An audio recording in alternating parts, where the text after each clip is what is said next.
Before we begin this story, I want to know from you, where are you watching from right now? Comment below with your city and country. I always read and reply to your comments. And if you like dark, mysterious stories full of secrets that no one dares to tell, subscribe to the channel and turn on notifications. Perched atop an isolated hill, surrounded by ancient gnarled trees, it seemed out of place in the American landscape, as if it had been plucked from some forgotten corner of Europe and forcibly planted in that patch of land.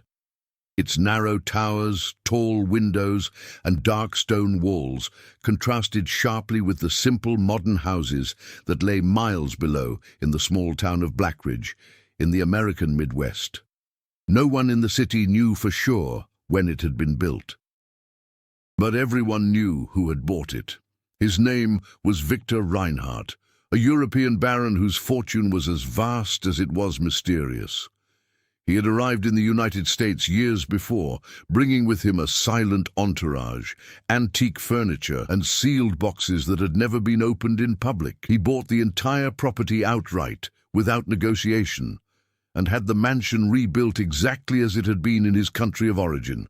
No adaptations, no concessions. As if recreating something that couldn't be left behind. From the beginning, Victor made it clear that he didn't want closeness with anyone. He didn't frequent the city, didn't participate in events, and any attempt at approach was met with cold stares or simply ignored. The few employees who worked on the property were foreigners brought by him and were rarely seen outside the iron gates. The mansion remained closed, always, except for one single person. Evelyn Carter wasn't the type of woman who believed small-town stories. An investigative journalist, she had moved to Blackridge after a series of controversial reports that had driven her away from the big cities. For her, this place was just a temporary refuge, until I started hearing the rumors. At first, there were vague stories, lights turned on at impossible hours, metallic sounds coming from underground, trucks arriving in the early morning and leaving before dawn. Then came the disappearances, nothing that would attract national attention, marginalized people, temporary workers, homeless people who, according to local authorities, simply went about their business. But Evelyn knew how to recognize patterns. And there was a pattern. All the disappearances occurred within a radius close to the mansion. They all occurred during the night, and they all started after the Baron arrived. She tried to speak with the town sheriff. She received vague, evasive answers. She tried to access records. Many were incomplete, others had simply disappeared. It was as if someone was erasing traces, and that only increased his certainty that something was wrong. In the third week of the investigation, Evelyn decided to go up to the mansion. The road leading there was narrow and little used. The undergrowth grew on the sides, encroaching on the path, as if nature itself were trying to block passage. The silence was heavy, almost oppressive, broken only by the distant sound of the wind rustling through the trees. When she finally reached the main gate, she felt it, not fear, but something worse, a feeling of being watched. The gate was tall, made of solid iron, with ornamental details that seemed older than the country itself. There was no doorbell, intercom, or any sign of modernity, just a thick padlock, which, to his surprise, was unlocked. That didn't make sense. She pushed the gate open slowly. The creaking sound echoed across the grounds like a warning. No reaction, no movement. The mansion remained motionless, silent, waiting. Evelyn stepped forward. The garden was neglected, overgrown with weeds and covered in moss. Some of the statues were broken, as if they had been violently knocked down. Others seemed intact, but there was something about them that was unsettling. The faces. They all had expressions of pain. She avoided looking for too long. As he approached the main entrance, he noticed that the door was ajar. Another detail that's wrong, something else out of place. Evelyn hesitated for the first time. His instincts were screaming at him to leave, but his mind His mind needed to enter. She pushed the door open. The interior of the mansion was even more unsettling than the exterior. The air was cold, heavy, laden with a metallic smell that was difficult to identify. The entrance hall was enormous, with double staircases and antique chandeliers that swayed slightly, even without wind. And there was something else. Marks on the floor, deep scratches in the wood, as if something heavy had been dragged repeatedly. She knelt down to get a better look.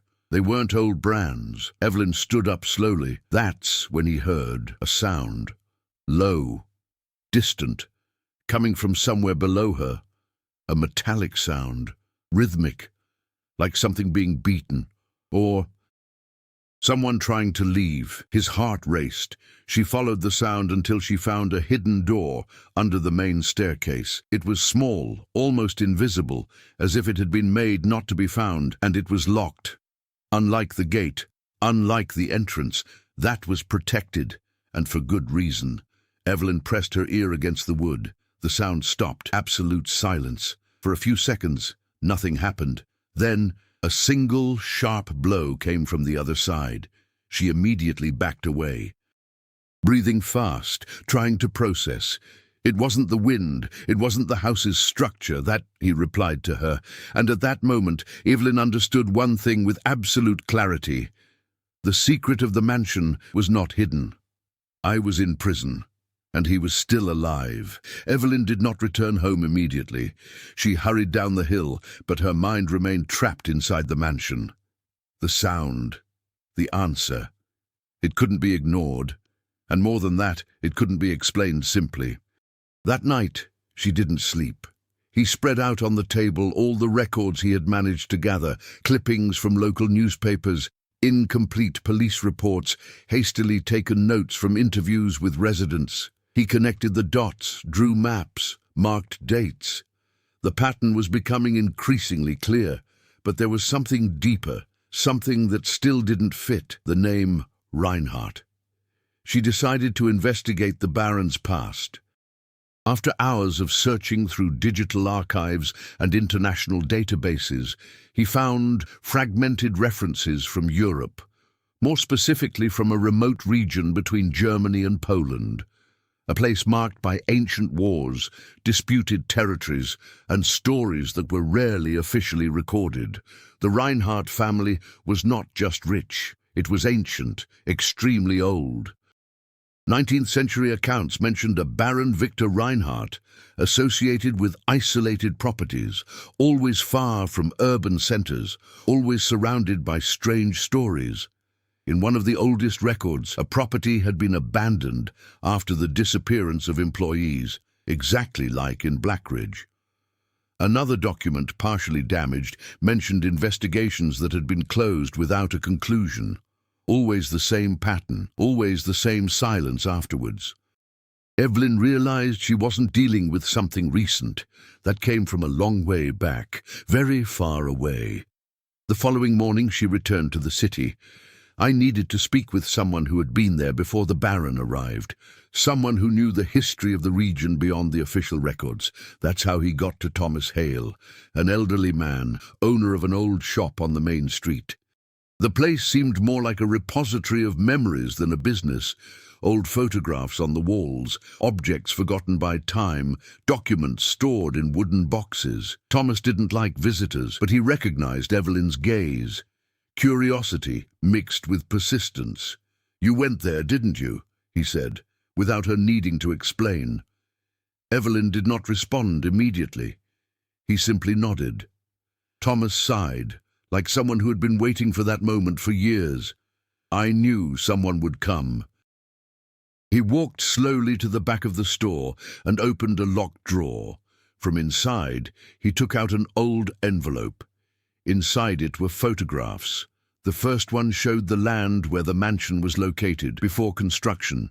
The second photo showed workers, men whom Evelyn recognized immediately.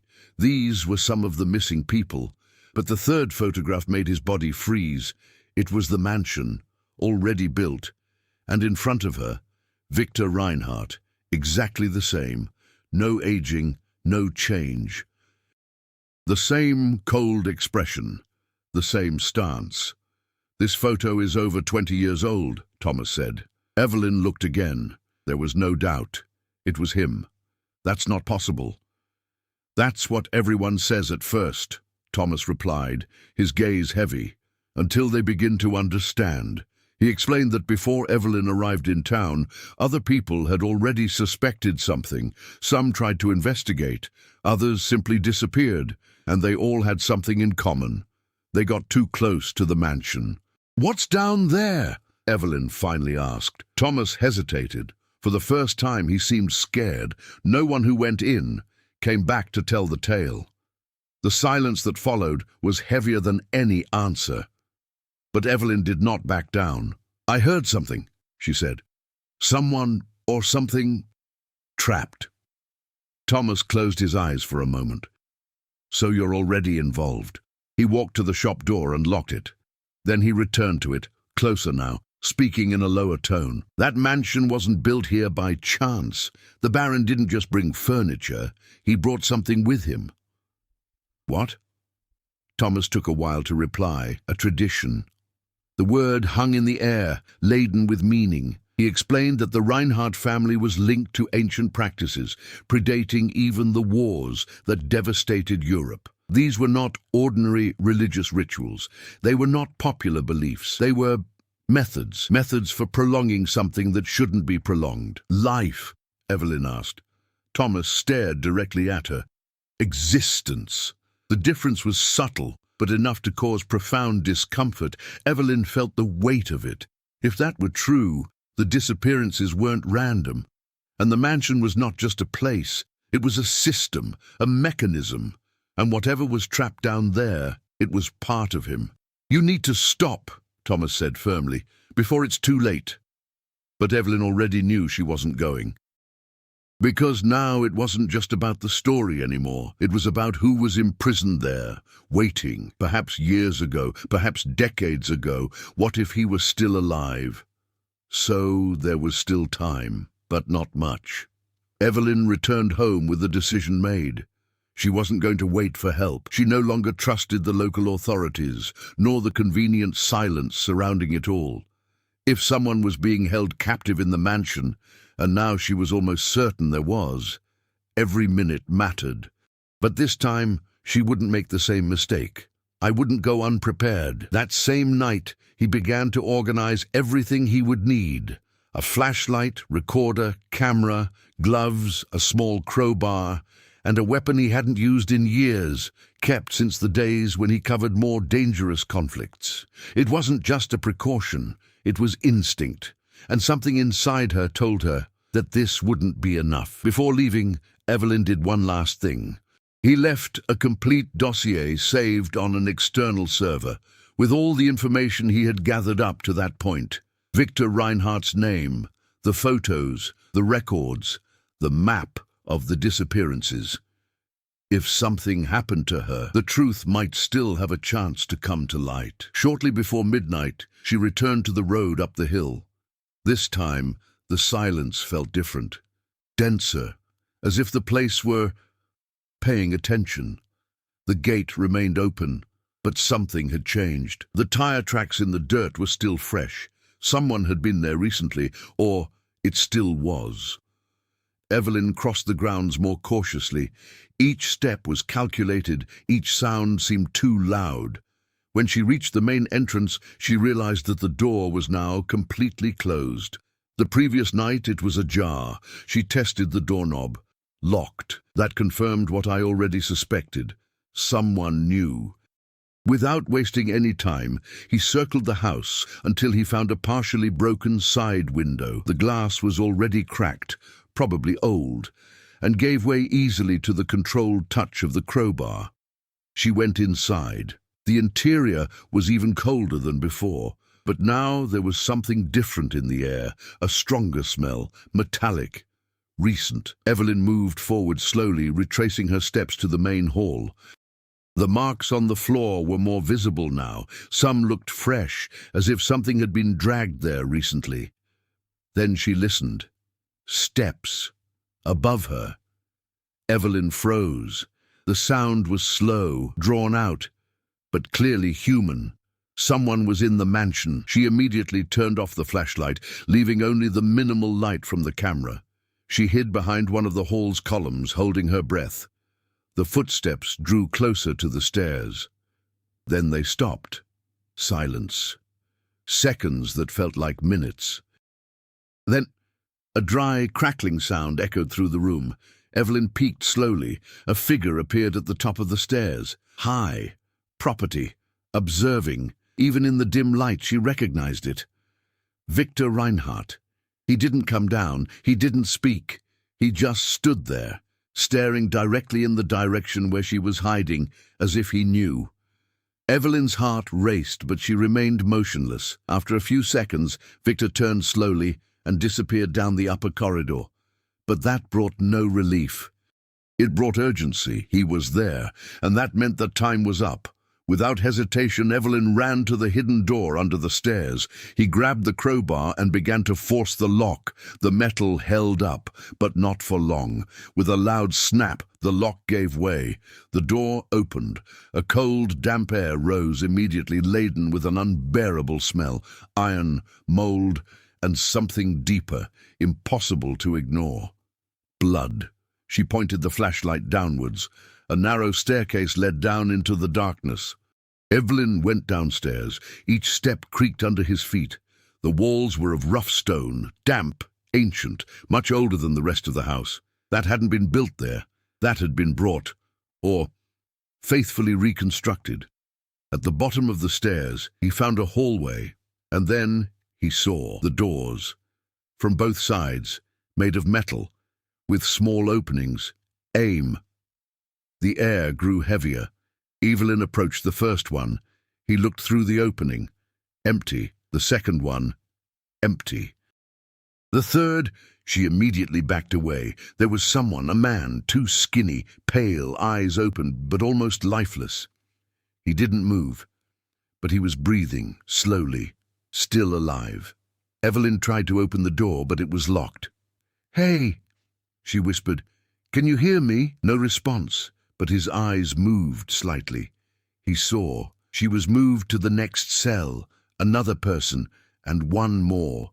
Some were no longer moving. Others were still there.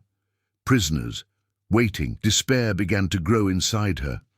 It was much bigger than I had imagined, much worse. She went back to the first occupied cell and started forcing the lock. That's when he heard a sound behind her. Steps. Boards, going down the stairs. Evelyn stopped. He turned around slowly. The light from the flashlight flickered in his hand. The silhouette appeared at the top of the stairs, going down, no rush, without making any attempt to hide. Victor Reinhardt. This time, there was no doubt. He knew she was there. And I didn't intend to stop it. He continued down, step by step, like someone who had finally found what he was looking for, or rather, who was looking for it. Evelyn stepped back, gripping the crowbar tighter. The metallic sound echoed down the hallway, as clear, the bodies, the heavy silence. And in the midst of all that, the true conflict was finally revealed. She wasn't just investigating. She had entered the heart of something that had been working for decades, and now it was part of him. Evelyn did not attack. He didn't even run. She did something even more dangerous, she thought. Victor continued descending the stairs slowly, without haste, like someone who has no reason to fear what he will find at the end. That, in itself, said it all. He didn't see Evelyn as a threat. That was a mistake, but it's also an opportunity. Without taking her eyes off him, Evelyn backed down the corridor, keeping the crowbar firmly in her hands. Each step calculated, each breath controlled. Beside her in the cells, the survivors remained motionless, some conscious, others on the verge of disappearing. But something was different now. They were reacting, eyes following, subtle movements, as if they knew something was about to happen. As if that wasn't the first time. "You took longer than the others," Victor's voice echoed down the hallway. "Calm. It needs." with a slight European accent that made each word sound even colder. Evelyn did not respond. He continued to retreat, observing, measuring. Most people panic, he continued. They run, scream, try to escape. He stopped on the last step. Now they were on the same level. You don't. Silence. Evelyn raised her chin slightly. They are still alive, she said firmly. It wasn't a question. Victor tilted his head as if it were irrelevant. For now. The response came without emotion, as a technical fact. Evelyn felt the tension rising, but she kept her composure.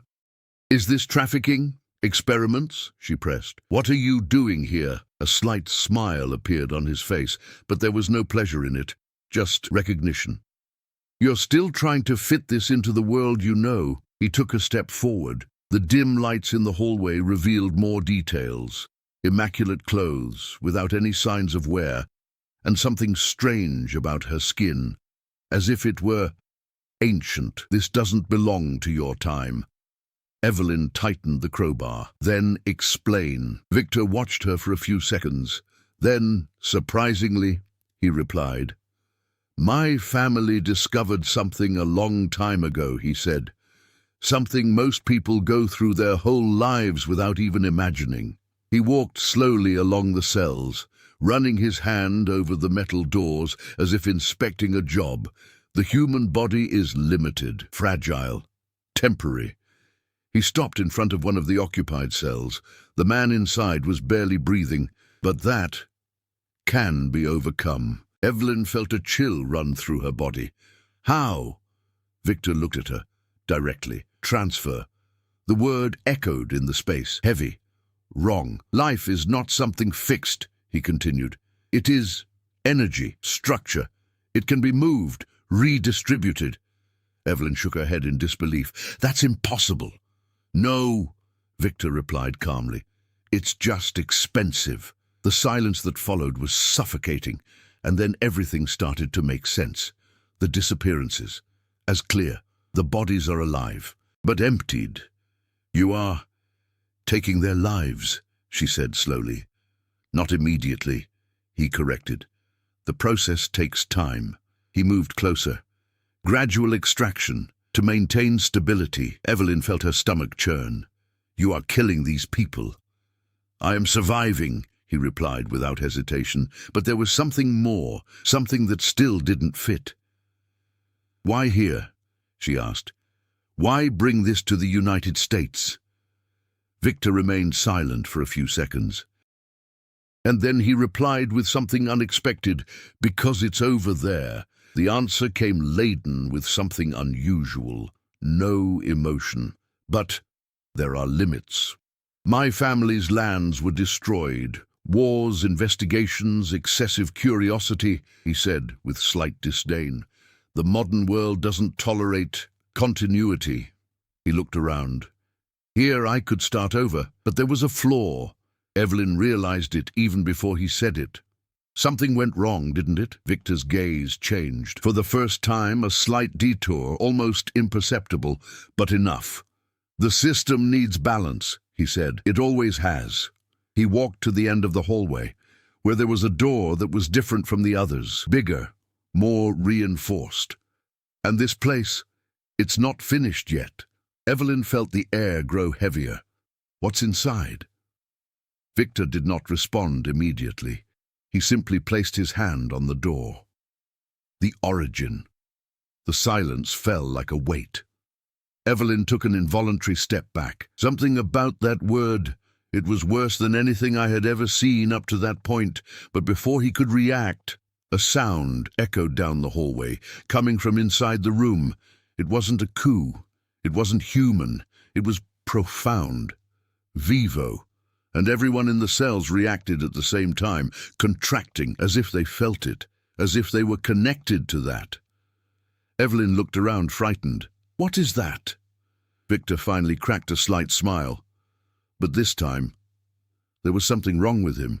That's why you can't leave. Her heart raced. What? He stared at her now without any pretense. You've logged into the system. Evelyn tried to back away, but it was too late. Behind her, A metallic sound. One of the cell doors had opened by itself, slowly, no touch, without explanation.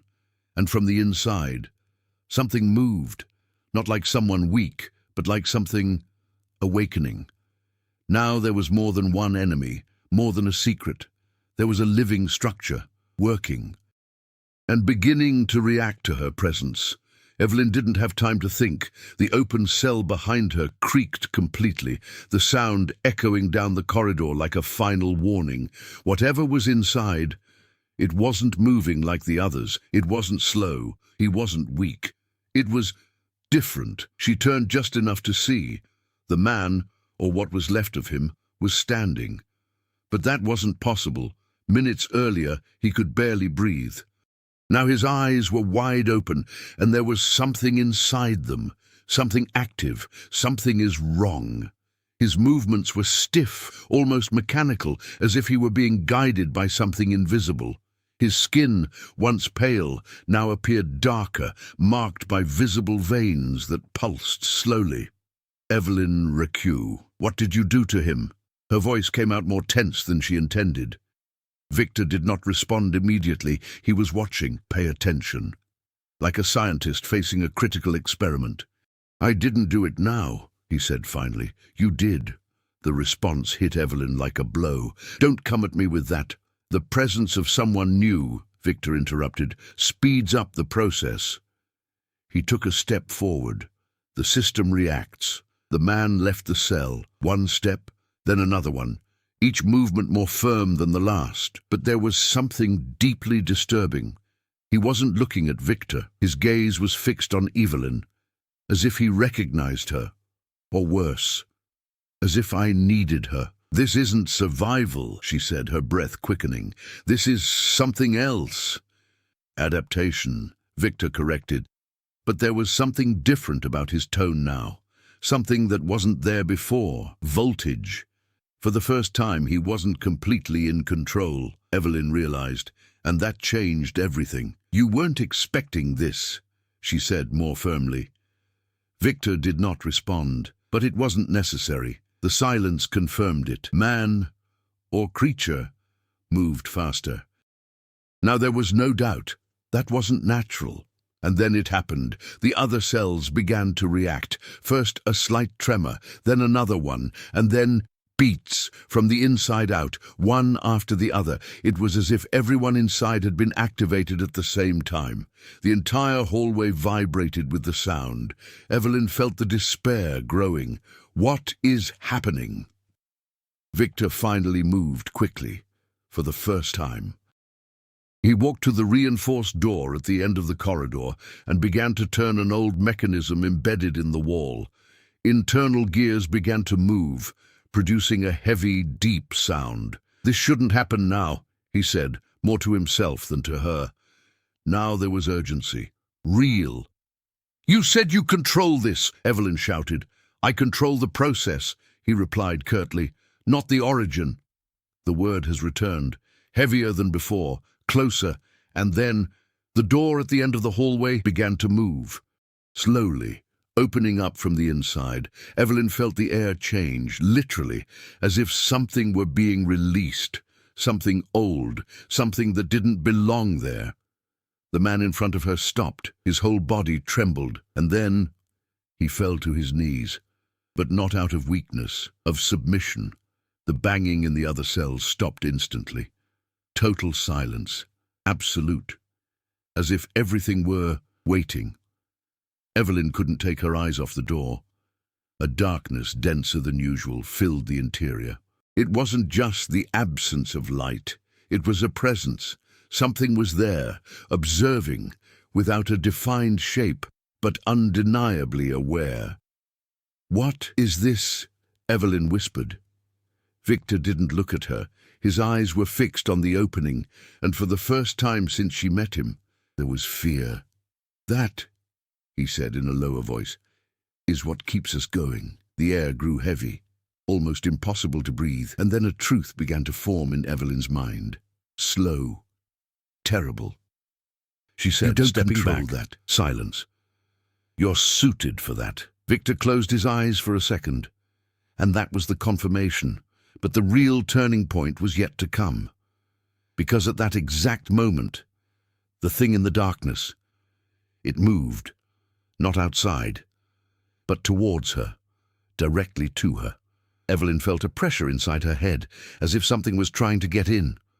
Memories began to surface, but they weren't hers. Old places, stones, blood, shouting. Centuries of something being repeated, used, consumed. She fell to her knees, clutching her head. "Stop!" he shouted, but it didn't stop. The presence enveloped her, choosing, analyzing, and then it stopped. Silence. The weight disappeared. Evelyn slowly lifted her face, breathing with difficulty, confused, viva, but different. Victor stared at her, expressionless. But now, for sure, she chose you. The world seemed to stop. "What?" Her voice came out shaky. "The system needs continuity," he said. "And I am no longer enough." Evelyn felt the ground disappear beneath her feet. No, but everything made sense now. Acceleration, the reaction. The door opened. She was not an intruder. She was a substitute. And that place, it was never just a prison. It was a cycle. And now I had chosen someone new to continue. Evelyn tried to get up, but the body did not respond immediately. It wasn't weakness. It was out of sync, as if something inside her was still adjusting. The silence in the corridor was absolute. The cells, once bustling with activity, were now completely still. The bodies, living or not, remained in an unnatural quiet, as if awaiting an order that had not yet been given. Everything had stopped, because of her. Evelyn realized this even before Victor said anything. "Get up," he said, with a calmness that now sounded different. It wasn't about superiority, it was expectation. She braced her hand on the ground and managed to stand up, still unsteady. Her breathing was irregular, and there was a constant buzzing in her ears, like a distant echo that wouldn't go away. "What have you done to me?" she asked, staring at Victor. "I didn't," he replied, without looking away. She did. That word came back. Now, more intimate, closer. Evelyn closed her eyes for a moment, and he felt it. Something like that, not like a voice, not as a thought, but like a silent presence, positioned in the depths of your consciousness, watching, waiting. She opened her eyes quickly. "Take this away from me." Victor shook his head slowly. "That's not how it works." He began walking down the corridor, observing the cells as if assessing damage after a system failure. "Once the choice is made, there is no going back." Evelyn clenched her fists.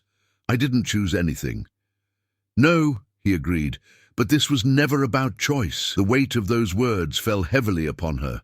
Meanwhile, something began to change again, but this time more subtle. One of the men inside a cell moved, very little, but enough. Evelyn realized it before Victor did. He approached slowly. The man was breathing better now, more stable, more present. "This wasn't happening before," she said.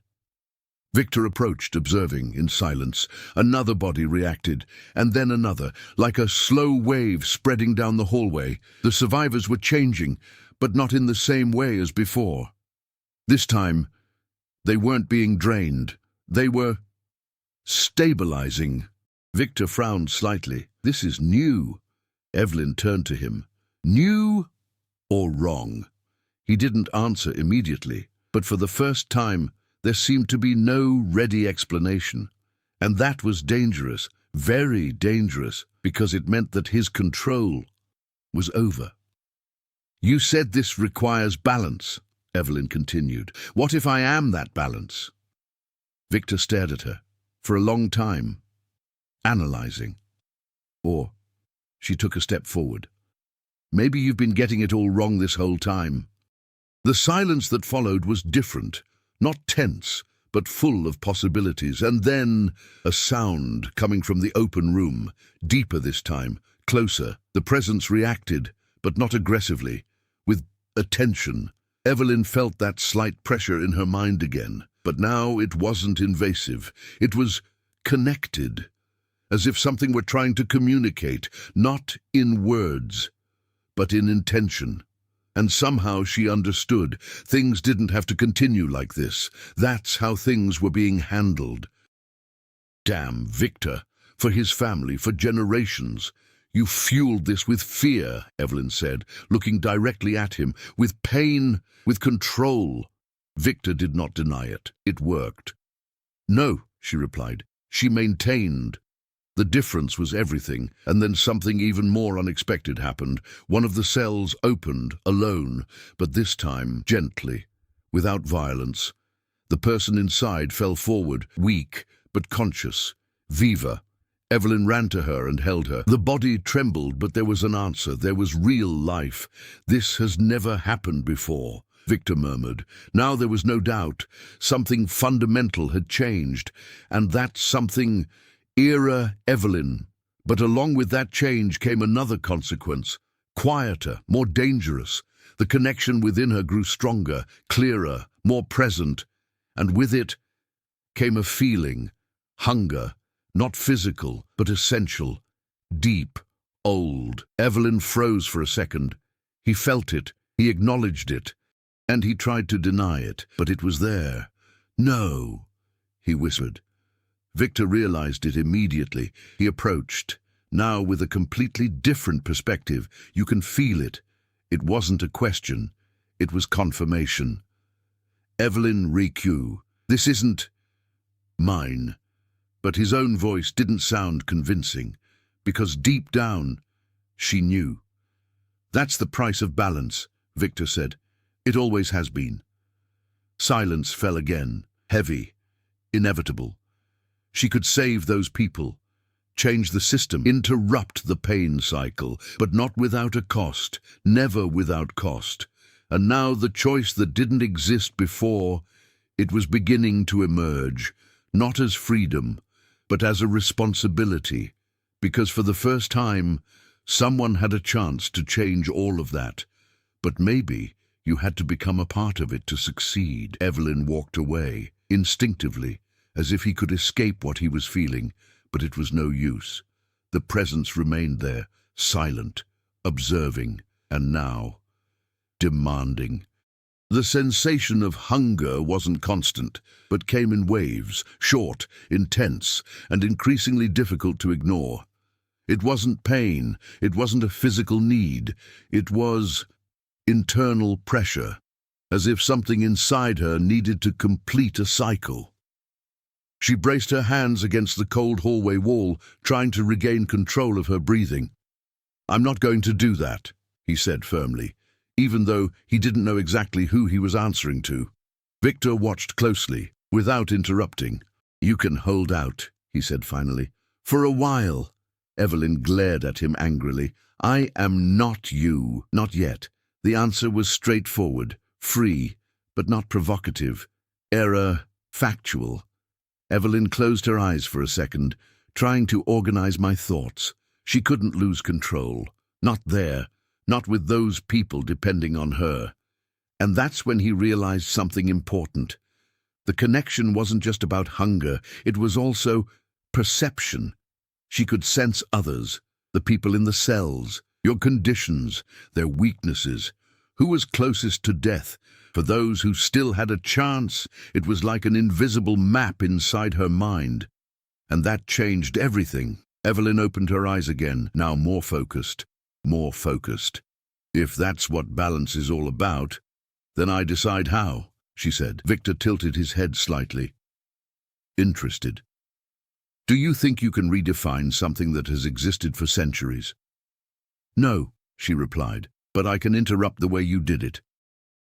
Without waiting for a reply, she turned and walked to one of the still locked cells. He placed his hand on the door, and he hesitated. The feeling came again, stronger, clearer.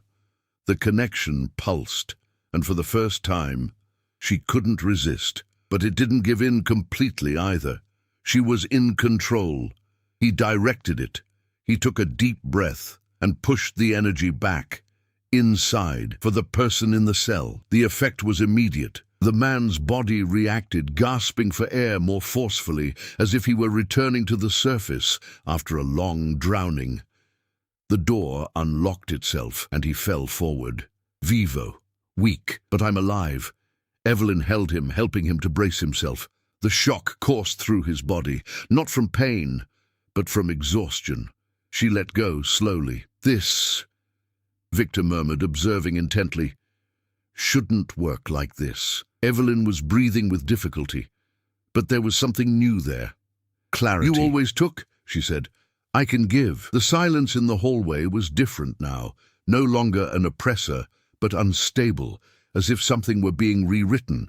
Evelyn continued, one cell at a time. Not all of them opened, not all of them responded. Some were already beyond any help, and that chat she felt it too. Each loss felt like an invisible weight. But she didn't stop. With each person he helped, the control increased. But along with him, the requirement as well. Hunger was returning, stronger than ever, most urgent, more difficult to contain. She fell to her knees after opening the fourth cell, heavy breathing, hands trembling. You won't be able to handle it, Victor said, but now there was no threat in the voice. There was a realization. Evelyn looked up, determined. That way I learned faster. But the body had its limits, and she knew it. That's when he made a decision, difficult, dangerous. She looked directly at Victor. This requires energy, right? He didn't answer, but his gaze confirmed it. Then you're going to help. The silence that followed was heavy. I'm no longer useful as a primary source, he said calmly. No, she replied, but it's still part of it. And she took a step towards him. The connection responded immediately, more intense than with anyone else, different, deeper, older. Evelyn felt something when she touched his arm. Memories, decades, perhaps more. Everything he had done, everything that had been taken away, everything that had been sustained, and for the first time, she understood the system completely, not as a spectator, but as part of it. She pulled, not with violence, but with precision, and it redirected. Energy flowed, passing by her, for others, for the survivors. Victor stepped back slightly, surprised, not from pain, but loss of control. The cells began to open in sequence, more people falling, breathing, coming back. The system was changing. Irreversibly, but the cost came immediately. Evelyn Grittot, the pressure inside her increased dramatically. It was too much more than I could bear. She fell to the ground, trying to breathe, trying not to lose control. And that's when he realized she couldn't save everyone. Not like that, not alone. What if you tried? He would get lost, to become exactly what Victor was, or worse. She stopped. He forced the flow to stop. Silence returned, heavy. But now, it's under control. Some people were alive, others don't. But the cycle, it had been interrupted. Evelyn remained on the ground for a few seconds, breathing, thinking, duration. When she finally stood up, she was no longer the same, and not just because of what was inside it, but because of what he had chosen to do with it. This doesn't end today, she said, looking at Victor, but it won't continue as before. And this time, she wasn't reacting, she was deciding. The silence that followed the interruption was more unsettling than the previous chaos. There were no more raids on the cells.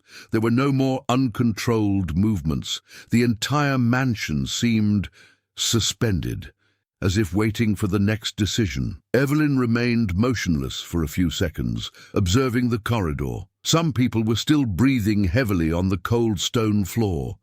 Others tried to move, confused, disoriented, as if waking from a nightmare too long to comprehend. But there was no time for explanations. She could sense it. The connection within her had not disappeared. On the contrary, now it was more stable and deeper, as if he had accepted her presence, as if awaiting a final command. "This isn't over yet," Evelyn said, without looking at Victor. He was leaning against the wall, quieter than before. He didn't seem defeated, But he wasn't in control either. It was something in between. Unstable. "No," he replied. "It never ends like this." Devlin finally turned to him. "The source is still active." It wasn't a question. It was a certainty. Victor nodded slightly. "As long as she exists, the system can be rebuilt." Those words defined everything. It wasn't enough to just interrupt. It wasn't enough to save a few. The source had to be shut off, but that meant one thing: to enter. Evelyn looked at the open door at the end of the hallway. The darkness was still there, denser than before, more conscious, different now. It didn't seem like he was just observing. He seemed to be waiting for her. The feeling ran through his mind again, clearer, more direct. A call. Evelyn took a deep breath. "If I go in, does this end?" Victor took a few seconds to respond. "It either ends, or it begins again in another way." It wasn't reassuring, but he was honest. Evelyn looked around once more. People, the survivors. Some were already able to lean against the walls. Others were still lying on the ground. But there was life there, real life, not drained, not controlled, and that was enough. She made her decision. But before taking the first step, he realized something important. "If this consumes me," she said, looking at Victor, "you continue." He didn't answer, but his gaze said it all. It was a real possibility. Perhaps inevitable. Evelyn then did something unexpected. He walked over to the mechanism on the wall, the one Victor had used before, and examined it quickly. The gears, the fittings, the locking system. It was old, but not indestructible. Using the crowbar, he began to damage specific parts of the mechanism. Not enough to prevent the door from opening, but enough so that once closed again, it could not be reopened easily. Victor observed, without interfering. "You're planning not to go out," he said. Evelyn didn't stop. "I'm planning to make sure this doesn't continue." A metallic crack echoed. One of the gears came loose, then another one. The system was still working, but now it was unstable, limited. "That won't stop it completely," Victor warned. "No need," she replied. "You just need to delay." She finished what she was doing and stood up. Now, there was nothing left between her and the door, but before moving forward, something caught his attention. One of the survivors, the first man she had ever seen. He was standing, with difficulty but consciously. His eyes were now in focus. Humanity. He was watching her. "Is it going to end?" he asked, his voice weak. Evelyn held her gaze for a moment. "It's going to change." The answer was sincere, and perhaps the only possible one. She turned back to the door. With each step, the presence intensified, but not in an aggressive way. It was as if it were acknowledging, accepted. Evelyn stopped a few meters from the entrance. The darkness seemed to move slightly, like a living surface. And then something inside her reacted, not afraid, but with understanding. That was not just an entity, it was a core. A point of origin for something bigger, something that had been used, distorted, for generations.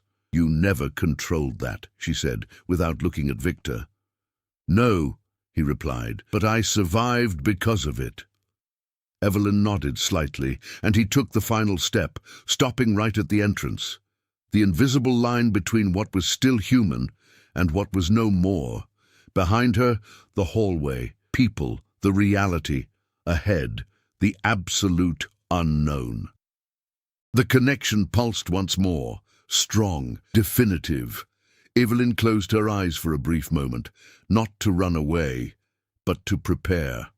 When it opened again, he took the final step, entering the darkness, and at the moment he crossed, the door began to move behind her, slowly closing. Victor did not move. He didn't try to stop it. He simply observed, because he knew. What would happen next? It would define everything. The darkness was not empty. She was heavy. Density. Presence. As soon as Evelyn stepped completely through the entrance, the world behind her ceased to exist. There were no more corridors, no cells, no mansion. That's all. an impossible space to measure, without defined walls, no clear ground. But still, she didn't fall. It was as if she were being supported by something invisible, or kept there. The connection within her intensified immediately, this time without resistance, no conflict, as if it were finally complete. And then she saw. Not with the eyes, but with the mind. Images began to appear all around. Quick, fragmented, people being taken away, ancient rituals, stones carved with forgotten symbols, the Reinhardt family across generations, always wings, always repeating the same process, feeding, controlling, distorting, and at the center of it all, that one, the origin. But now she could feel what it really was. Not a monster, not an evil entity in the common sense. But it was a primitive system, a way of life that did not encompass morality, just balance, replacement, flow, life for life, energy for energy's sake. Evelyn took a deep breath. "You don't need that," she said, even though she wasn't sure if she was speaking aloud. The answer came, not in words, but in terms of feeling, a wave that swept through his consciousness. Clara, direct. It needs. She closed her eyes for a moment. No. Not like that. More images have emerged, now different, older ones, before family.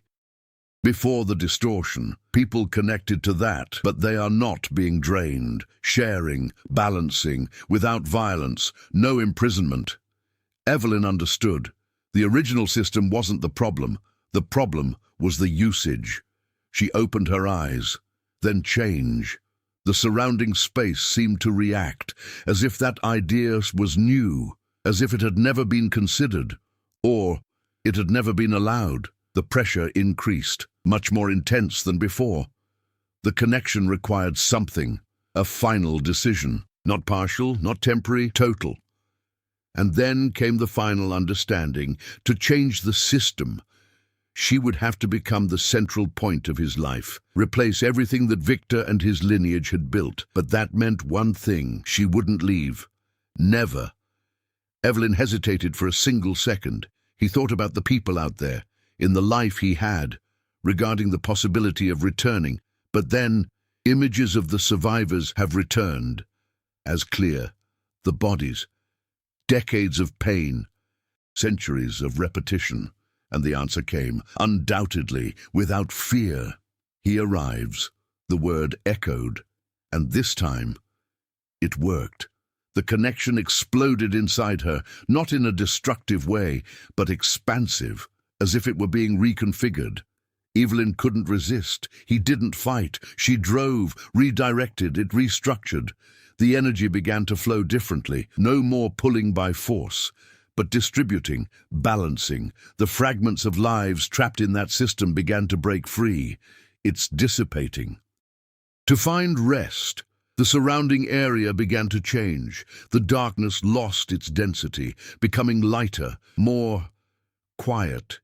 And in the midst of all this, she sensed Victor, on the other side, connected but weakened. His connection to that was being broken, and he knew it.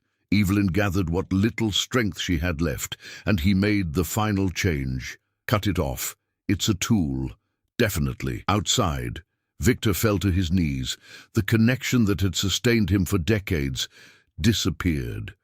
His body finally responded to the time that had been ignored. The skin aged rapidly. My hands trembled.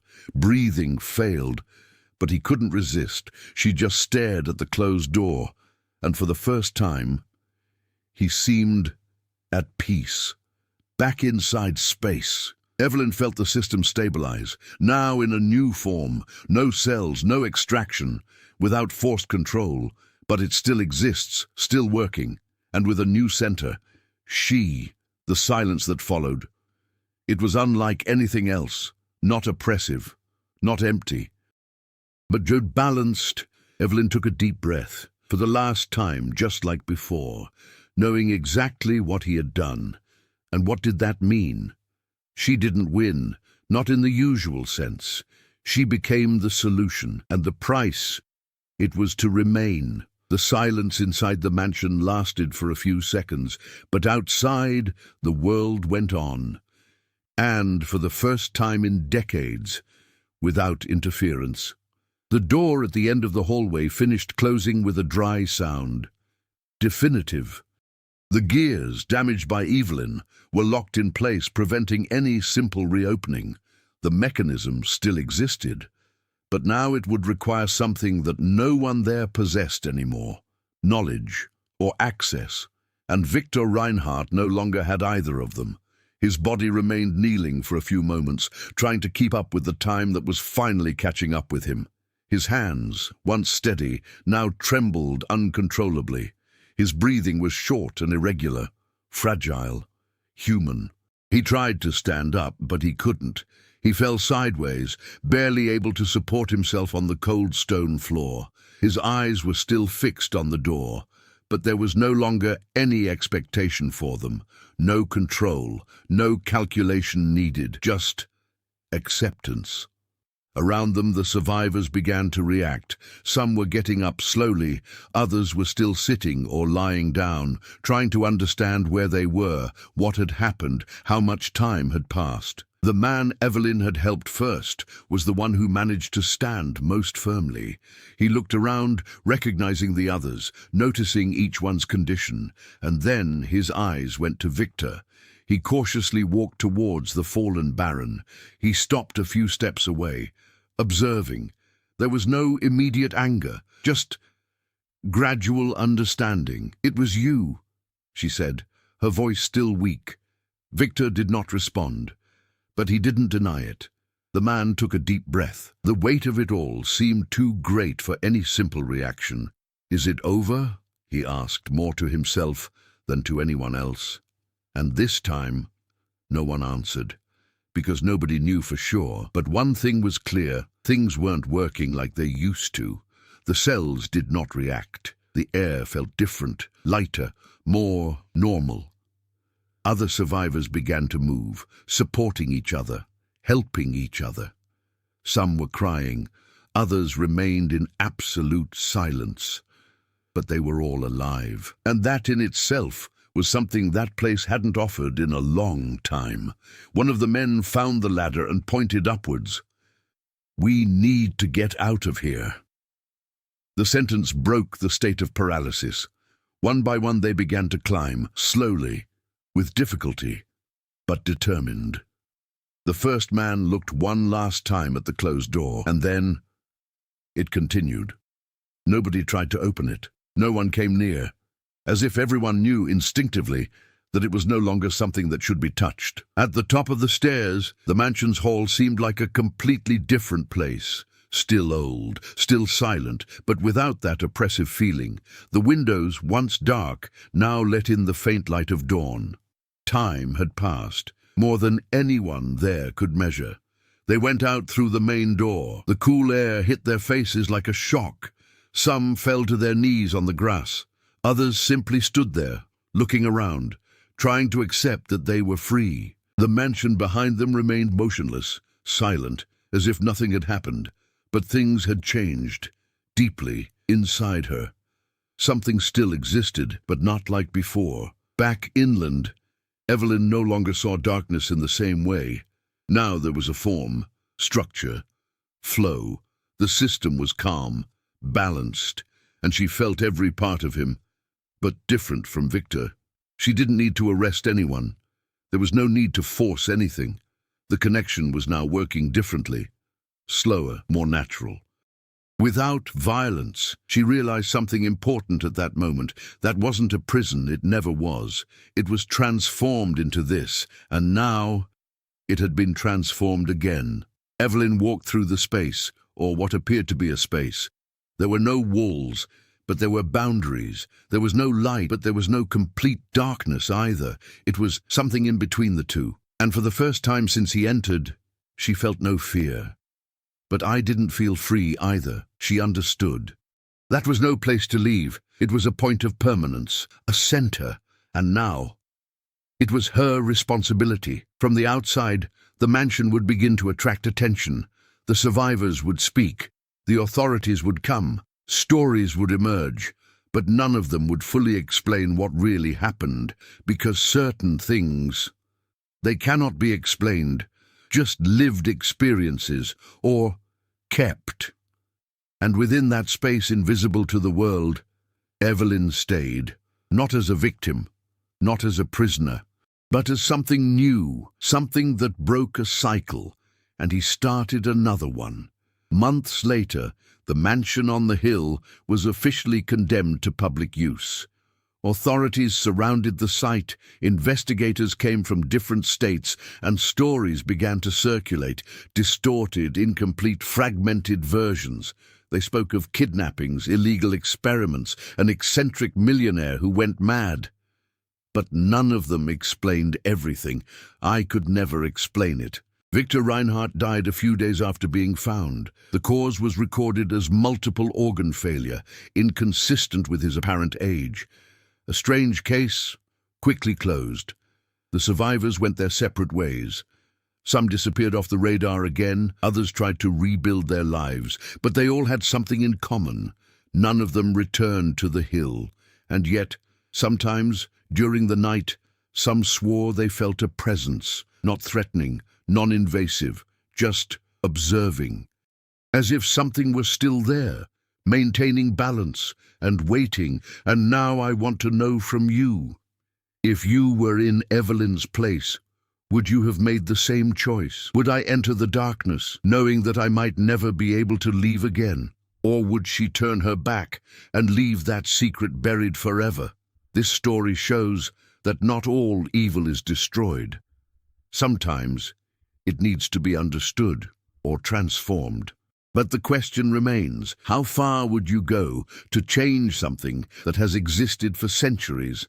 Comment below what you would do. And if you like dark, mysterious stories full of twists and turns like this one, subscribe to the channel and turn on notifications, because the next story might be even more disturbing.